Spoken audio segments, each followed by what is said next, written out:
जय श्री कृष्ण दोस्तों। आप सभी को करवा चौथ की बहुत बहुत शुभकामनाएं। आज की वीडियो में हम लोग जानेंगे करवा चौथ की बहुत ही सरल पूजा विधि। क्योंकि यह सुहाग का व्रत है तो आप अपने सुहाग की लंबी आयु के लिए, अच्छे स्वास्थ्य के लिए सुहागिन स्त्रियां ये व्रत रखती हैं। इसमें आप 16 श्रृंगार जरूर से करें। करवा चौथ का जो व्रत होता है उसका संकल्प हमें सुबह ही ले लेना होता है और पूजा जो होती है वो शाम को गोधूली बेला में या प्रदोष काल में की जाती है।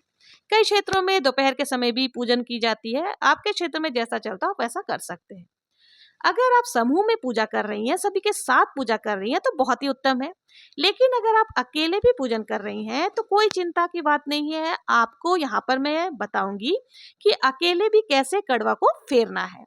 वो आपको इस वीडियो के माध्यम से पता चल जाएगा कि अकेले भी आप कड़वा कैसे फेर सकती हैं और पूजन कैसे कर सकती हैं।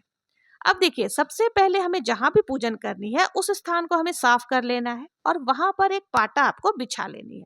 उस पर लाल रंग का वस्त्र बिछा दें। और साथ ही देखिए, ये जो पूजा होती है ये कार्तिक मास के कृष्ण पक्ष की चतुर्थी तिथि को मनाई जाती है। अब हमें यहाँ चौथ माता की कोई भी तस्वीर ले लेनी है या फोटो आपके पास हो तो वो ले लें। और साथ ही गणेश जी की भी इसमें पूजन की जाती है तो आप यहाँ पर चौथ माता की तस्वीर ले लेगा। चौथ माता की तस्वीर नहीं है तो आप कैलेंडर भी ले सकते हैं। इस प्रकार की कैलेंडर मार्केट में मिल जाती है।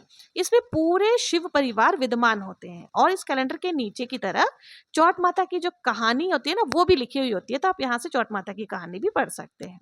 तो यहाँ पर आप कैलेंडर या तस्वीर जो भी आपके पास है वो आपको ले लेना। अब हमें एक कड़वा ले लेना है। कड़वे का करवा चौथ की पूजा में विशेष महत्व होता है। कड़वा किसे कहते हैं? जिसमें एक छिद्र बना होता है, इससे ही जलधारा निकलती है। तो इसी कड़वे से हम चंद्रदेव को अर्घ देते हैं। तो आप कड़वे को ले लें और कड़वा किसी भी धातु का आप ले सकते हैं, मिट्टी का या किसी भी अन्य धातु का। और कड़वे को हमें ठंडा करना होता है तो इसके लिए हमें कड़वे के अंदर में जो है शुद्ध जल भर लेना है। आप उसमें गंगा जल मिला के भर सकते हैं। कड़वे के कंठ पर मौली धागा जरूर से बांधें क्योंकि कड़वे के कंठ को खाली नहीं छोड़ा जाता है। मौली धागा बांधने के बाद इसके अंदर हमें थोड़ा सा अक्षत डाल देना है। थोड़ा सा मीठा, आप कुछ भी बताशा आदि डाल सकते हैं। साथ ही चांदी का कोई भी वस्तु, अगर सिक्का है तो सिक्का डाल लें, नहीं तो चांदी की कोई भी वस्तु आप डाल सकते हैं। क्योंकि ऐसी मान्यता है कि जब चांदी की वस्तु, कोई भी वस्तु जल तत्व में मिलती है तो बहुत ही शुभ माना जाता है। और जब हम चंद्रदेव को उससे अर्घ देते हैं तो वो बहुत ही जल्दी प्रसन्न हो जाते हैं। और ऐसे भी चंद्रदेव का संबंध सफेद वस्तु से होता है। उनको सफेद वस्तु अति प्रिय होते हैं तो चांदी बहुत ही शुभ मानी जाती है। अब इसके ऊपर हमें क्या करना है, एक कटोरी रखना है और उस कटोरी के ऊपर भी हमें क्या करना है, बताशा भर देना है। आप देखिए, चौथ के व्रत में 4 की संख्या का विशेष महत्व होता है। तो यहाँ पर हम कड़वे के ऊपर एक ढक्कन रख देंगे और उस ढक्कन के ऊपर में हमें बताशा या जो भी मिठाई, या फिर आप अगर घर में कोई भोग बना रहे हैं, गुलगुले पुड़े आदि, तो वो भी आप रख सकते हैं। इसके साथ ही हमें क्या है, एक और कड़वा लेना है क्योंकि अगर आप अकेले पूजा कर रहे हैं तो आपको कड़वे फेरने के लिए एक और कड़वे की जरूरत होगी। तो आप एक और कड़वा यहाँ पर ले लेंगे और इसके कंठ पर भी हमें मौली धागा बांध देना है। एक कड़वे को माता पार्वती का मानकर हमें रखना होता है। उसी से हम कड़वा अदल बदल करते हैं और कड़वे को फेरते हैं। तो इसमें मैंने चीनी डाल लिया है, या आप देखिए आप कुछ भी इसके अंदर डाल सकते हैं, कोई भी अनाज। चाहे तो आप मूंग डाल सकते हैं, चाहे जौ डाल सकते हैं, बाजरा डाल सकते हैं, या आप अगर आपके यहाँ पूड़े गुलगुले आदि बनते हैं तो उससे भी आप इस कड़वे को भर सकते हैं। तो मैंने यहाँ पर इस कड़वे के अंदर में मूंग भर दिया है और मूंग भरने के बाद मैंने इसको लाल कपड़े से जो है इसको ढक दिया है। लाल कपड़ा डाल करके आपको मौली धागा से इसको बांध देना है। अब देखिए, हमें एक पात्र में, मतलब एक कटोरी या किसी में जो है थोड़ा सा अनाज भी जरूर से भर करके रख देना है। क्योंकि देखिए, जो अनाज हम भर करके रखेंगे उसका हमें दान करना होता है। पुराने जमाने में तो बहुत अधिक दान पुण्य किया जाता था। पुराने समय में अनाज बहुत सारे दिए जाते थे। तो यहाँ पर कम से कम, आप ज्यादा नहीं तो 1.25 किलो अनाज जरूर से रखें, उसको दान करें, उस पर दक्षिणा भी जरूर से रखें। और इसको जो है हमें दान में बाद में दे देना है पूजा के बाद। अब हमें गंगा जल के छींटे लगाते हुए सभी को शुद्ध कर लेना है। एक आप दीपक प्रज्वलित कर लें। दीपक में ज्यादा घी डालें ताकि आपका जो दीपक है, जब तक आपकी पूजा होती रहे तब तक ये दीपक प्रज्वलित रहे। फिर हमें सभी को भावपूर्ण स्नान कराने के बाद तिलक लगानी है। तो देखिए, यहाँ पर जो तस्वीर मैंने ली है उसमें गणेश जी हैं और शिव परिवार, पूरा शिव परिवार है। माता पार्वती के साथ गणेश जी और सारे देवी देवता विद्यमान है। तो इसलिए आपको अलग से गणेश जी की स्थापना करने की जरूरत नहीं है।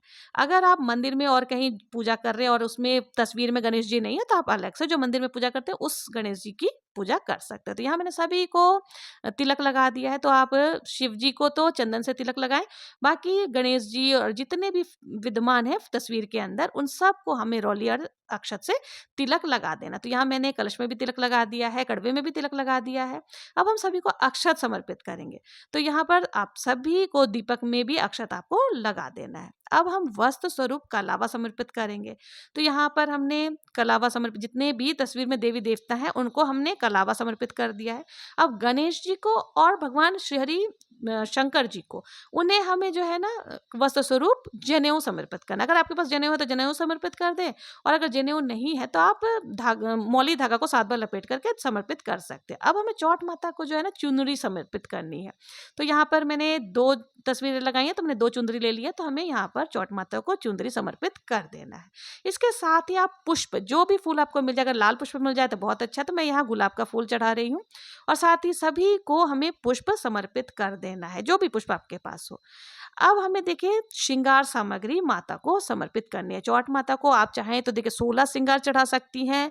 16 श्रृंगार में आप कुछ भी, आलता, महावर, चुनरी, चूड़ी, कंगन, जो भी है, बिंदी हो गए, मेहंदी हो गई, ये सारी चीजें आप समर्पित कर सकते हैं। अगर नहीं तो कम से कम 5 चीजें आप जरूर से समर्पित करेंगे। तो ये सारी चीजें हमने यहाँ समर्पित कर दिया। अब हम भोग प्रसाद समर्पित करेंगे। तो देखिए, भोग प्रसाद में आप कुछ भी चढ़ा सकते हैं। अगर आपके घर में चूरमा बनता हो तो आप चूरमा चढ़ा सकते हैं, या आपके पूड़े गुलगुले चढ़ते हो तो वो बना चढ़ा सकते हैं। मैं यहाँ पर पेड़ चढ़ा रही हूँ, गुड़ चढ़ा रही हूँ, और साथ ही बताशे चढ़ा रही हूँ। तो आपके यहाँ जो भी प्रसाद बनता है आप उनका भोग लगा सकती हैं। देखिए, चौठ माता को वैसे तो गणेश जी को चूरमा का भोग बहुत अति प्रिय होता है, तो अगर आपको चूरमा बनाना आता हो तो चूरमा के लड्डू भी भोग में समर्पित कर सकते हैं। साथ ही कोई भी ऋतुफल जो आपके घर में हो आप वो चढ़ा सकते हैं। कुछ नहीं तो पंचमेवा भी आप जरूर से समर्पित कर सकती है। तो यहाँ मैंने भोग प्रसाद चढ़ा दिया है। अब देखिए, हमें जो है ना इस पूजन में छोटा सा हवन यानी कि जोत देखना होता है चौठ माता के नाम पे, और एक आप पात्र में जल भी जरूर से समर्पित करें, क्योंकि जब भी हम भोग लगाते हैं तो जल भी हमें जरूर से समर्पित करना होता है। तो यह मैंने भोग प्रसाद चढ़ा दिया है और सभी से निवेदन कर रही हूँ कि भोग प्रसाद ग्रहण करें। अब पूजा के लिए जो हमने छन्नी, दीपक और आरती की थाल सजाई है, वो भी हमें पूजा के सामने ही रख लेना है, क्योंकि इसी से हमें जो है ना चंद्र देवता के दर्शन करने हैं। दीपक प्रज्वलित करके छन्नी में रखकर चंद्र देवता के दर्शन किए जाते हैं, फिर अपने पति का दर्शन करना होता है।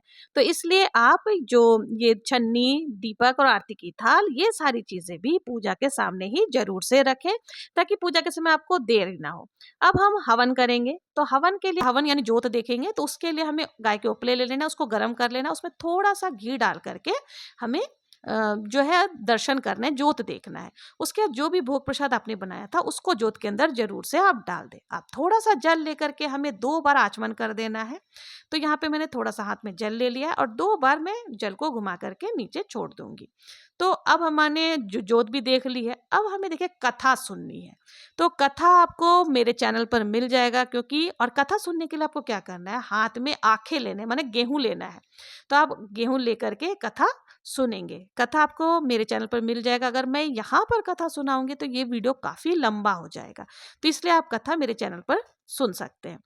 अब यहाँ पर हम बहुत ही प्रेम पूर्वक कथा सुनने के बाद जो ये आंखें के दाने हैं, इसको हमें क्या करना है, अपने चुंदरी में बांध लेना है। जो भी आपने साड़ी या फिर जो भी वस्त्र पहने हैं या चुंदरी ओढ़ी है, तो उसके अंदर हमें ये आंखें को बांध करके रख लेना है, क्योंकि इससे हमें चंद्रदेव को अर्घ देना होता है। अगर आपके पास चुंदरी नहीं है, साड़ी भी नहीं है, तो आप क्या करें, एक हैंकी, रुमाल में भी इस आंखें को बांध करके रख सकते हैं, और जब आप चंद्रदेव उदय होंगे तब आप इनको ले जाकर इसी से आपको अर्घ देना है। अब देखिए, हम और अलग से आखा लेंगे और पुष्प लेंगे, फिर हमें गणेश जी की कथा सुननी है। देखिए, कोई भी जो कथा होती है, अगर चौथ माता की हम कथा सुन रहे हैं तो हमें गणेश जी की कथा भी जरूर से सुननी चाहिए, नहीं तो पूर्ण नहीं होता है। तो यहाँ हम गणेश जी की कथा सुनने के लिए भी हाथ में थोड़ा सा आखा और फूल ले लेंगे, और बहुत प्रेम पूर्वक कथा सुनने के बाद जो आखा है वो हमें भगवान जी को, चौथ माता को चढ़ा देना, समर्पित कर देना। अब प्रेम पूर्वक हमें आरती करनी है। तो आरती पहले हमें गणेश जी की करनी है, उसके बाद आप चौथ माता की आरती करेंगे। तो यहाँ हमने बहुत ही प्रेम पूर्वक आरती कर लिया है। उसके बाद हमें क्या करना है, हाथ जोड़ करके पूजा में रही कमियों के लिए क्षमा याचना करनी है, और प्रभु से निवेदन करना है कि हमारी समस्त मनोकामनाओं को शीघ्र पूरा करें और सदैव अपना आशीर्वाद हम पर बनाए रखें। तो इस तरह से प्रार्थना कर लेने के बाद में, और अपने भूल चूक के लिए क्षमा याचना जरूर से कर ले। अब हमने देखिए, इस तरह से जो है हमारी पूजा पूर्ण हो जाती है। पूजा करने के बाद हमें क्या करना है, बायना निकालना होता है। तो जो बायना है वो आप सासू माँ को पैर छू करके पूजा के बाद दे सकती हैं। आप अगर आपकी सासू माँ नहीं है तो आप ननद को भी ये दे सकती हैं।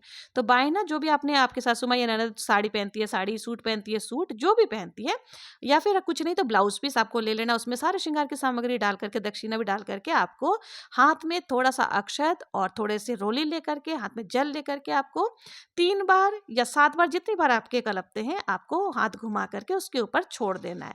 तो इस तरह से जो है हमारा कल्पना हो जाता है। और साथ ही देखिए कोई भी ग्लास में आपको जो है जो आपने भोग में बनाया है मीठा, वो भर करके आपको, वो भी आपको सासू माँ को या ननद को देना होता है।